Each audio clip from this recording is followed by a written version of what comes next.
Hello friends, welcome to random stocks. Random stocks पर आपका स्वागत है। आज का वीडियो का टाइटल हमने दिया है market is on the edge of a cliff. ये बहुत ही वल्नरेबल पोजीशन है मार्केट के लिए।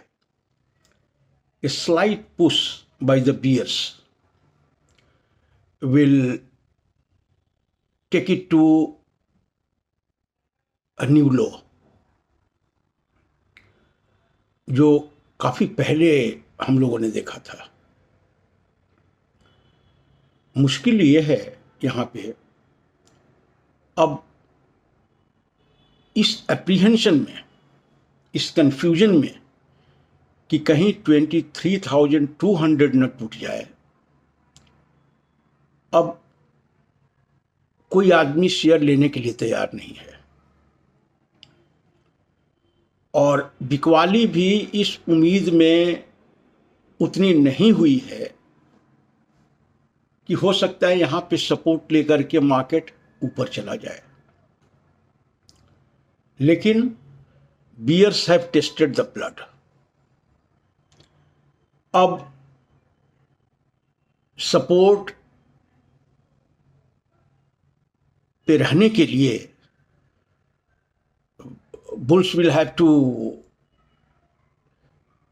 रेसिस्ट। लेकिन अब इतना प्रिकारियस सिचुएशन में मार्केट खड़ा है कि किसी की हिम्मत नहीं होगी और यही मुश्किल है मार्केट के लिए।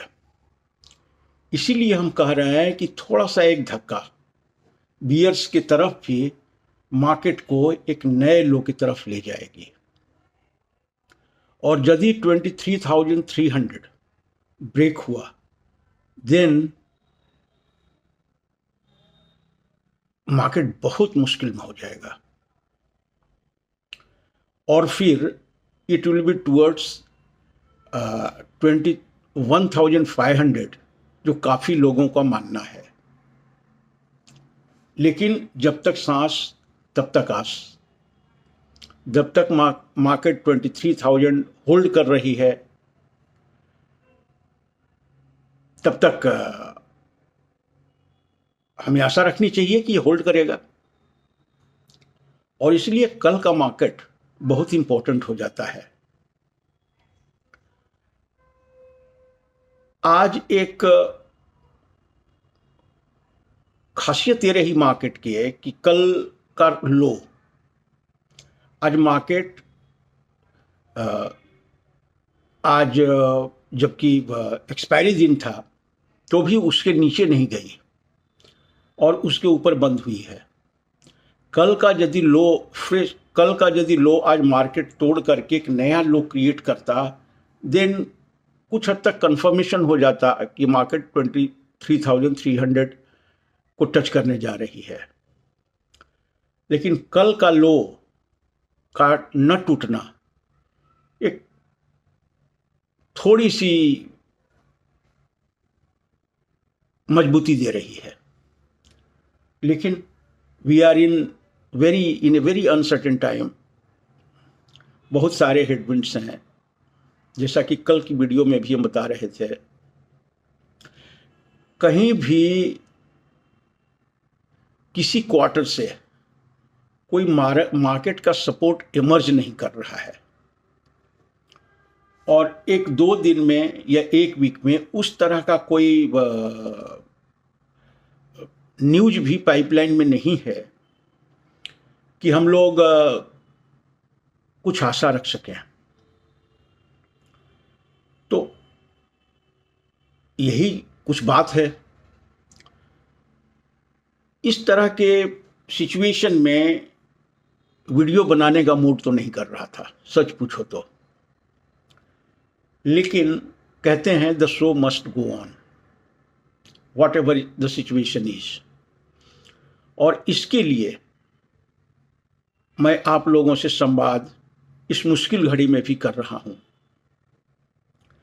बहुत सारे मिड कैप्स, स्मॉल कैप्स जिसमें इन्वेस्टर्स का काफ़ी बड़ा स्टेक है। बहुत सारे स्टॉक 52 वीक लो पे आ गए हैं। 200 मूविंग एवरेज की बात छोड़ दीजिए, अब मूविंग एवरेजेस का कोई मतलब नहीं रह गया है इन सब शेयरों के लिए। तो अब बॉटम कहाँ बनता है इंडिविजुअल शेयर्स का, उस पर नजर रहेगी। लेकिन मार्केट है और ऐसा ही सब दिन नहीं रहेगा। ये तो हिस्टोरिकल डेटा भी कहता है। बहुत सारे सिचुएशंस आए हैं जहां से मार्केट फिर ऊपर गया है और इस बार भी जाएगा। मार्केट ऊपर जाएगा, इस पे कोई सवाल नहीं है, लेकिन कहां से ऊपर जाएगा। और जहां तक नीचे जाएगा उस स्थिति में रिटेल निवेशकों की हालत क्या होगी, सवाल केवल इसका है। इंस्टीट्यूशनल इन्वेस्टर्स, एफआईआईज को ज़्यादा मुश्किल नहीं है। उनके परफॉर्मेंस थोड़े से दबे दबे आएंगे, लेकिन उनका खुद का पैसा नहीं है। वो पैसा भी हमारा ही और आपका है। और हम लोग जो डायरेक्ट इन्वेस्टमेंट करने वाले हैं, वो तो काफ़ी मेहनत के बाद उनका पैसा आया है और इन्वेस्ट किए हैं। मार्केट के इस फॉल में बहुत कम अब रिटेल निवेशक बचे हैं जो प्रॉफिट में हैं, और दिन ब दिन वो प्रॉफिट अब सिंक कर रहा है और वो पोर्टफोलियो रेट की ओर अग्रसर हो रहा है। तो अब मैं कोई टेक्निकल चार्टिस्ट नहीं हूं वैसे, लेकिन थोड़ा बहुत जो भी नॉलेज है शेयर मार्केट में इतने दिनों के अनुभव के आधार पे, वो बात कह रहा हूं। यदि 23,300 ब्रेक हुआ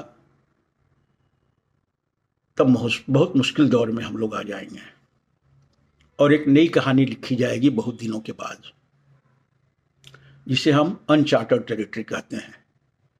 जो रिटेलर्स कोविड के बाद आए हैं और उनकी संख्या हम समझते हैं 80% कम से कम है,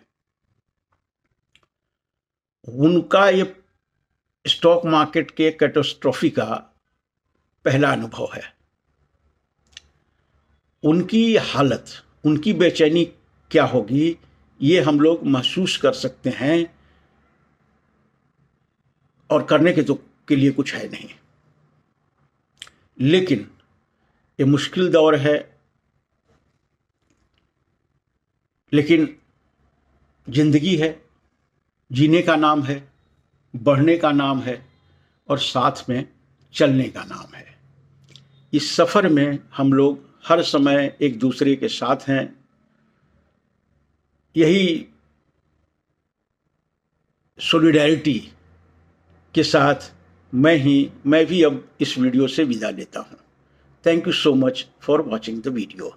थैंक यू।